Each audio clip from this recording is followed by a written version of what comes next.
Over his cup of coffee, he decided to go to the opera. In the Times, he had a distrust of other papers, he read the announcement for the evening. It was Fidelio.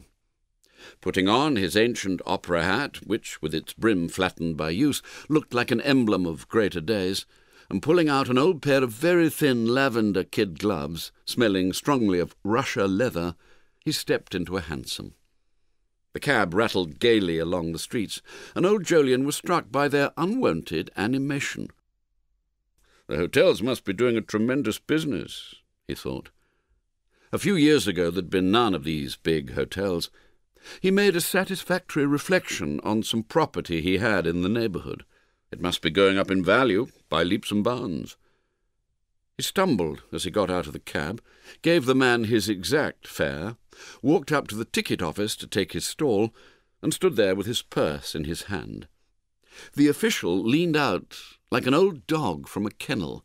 "Why," he said, in a surprised voice, "it's Mr. Jolyon Forsyte, so it is. Haven't seen you, sir, for years. Dear me, times aren't what they were. Why, you and your brother, you used to have 6 or 7 stalls here regular, every season. And how are you, sir? We don't get younger." The colour in old Jolyon's eyes deepened. They had not forgotten him. He marched in to the sounds of the overture, like an old war-horse to battle. Folding his opera hat, he sat down, drew out his lavender gloves in the old way, and took up his glasses for a long look round the house. Where were all the women, the pretty women the house used to be so full of? Where was that old feeling in the heart as he waited for one of those great singers? Where that sensation of the intoxication of life and of his own power to enjoy it all? He sat watching the old scenes acted, a numb feeling at his heart. If Joe were only with him. The boy must be 40 by now, and Joe was no longer a social pariah. He was married. Old Jolyon had been unable to refrain from marking his appreciation of the action by enclosing his son a cheque for £500. Jolyon had received the reply. "My dearest father, your generous gift was welcome as a sign that you might not think worse of me. I return it, but should you think fit to invest it for the benefit of the little chap, we call him Jolly, who bears our Christian and by courtesy our surname, I shall be very glad. I hope with all my heart that your health is as good as ever. Your loving son, Joe." This letter was like the boy. He'd always been an amiable chap. Old Jolyon had sent this reply. "My dear Joe, the sum, £500, stands in my books for the benefit of your boy under the name of Jolyon Forsyte, and will be duly credited with interest at 5%. I hope that you're doing well. My health remains good at present. With love, I am your affectionate father, Jolyon Forsyte."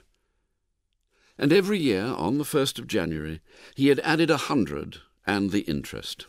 The sum was mounting up, and it is difficult to say how much satisfaction he had got out of that yearly transaction. But the correspondence had ended. Old Jolyon fixed his eyes on the singer. A poor thing, a wretched thing, and the Florian, perfect stick. The opera was over. They were easily pleased nowadays, he thought. In the crowded street he snapped up a cab under the very nose of a stout and much younger gentleman. His route lay through Pall Mall, and at the corner, instead of going through Green Park, the cabman turned to drive up St. James's Street. In turning, however, he found himself opposite the Hotch-Potch. He called to the driver to stop. He would go in and ask if Joe still belonged there. He looked round with the shrewd, straight glance that had caused him all his life to be better served than most men. "Mr. Jolyon Forsyte still a member here?" "Yes, sir. He's in the club now, sir." "What name?" Old Jolyon was taken aback. "His father," he said.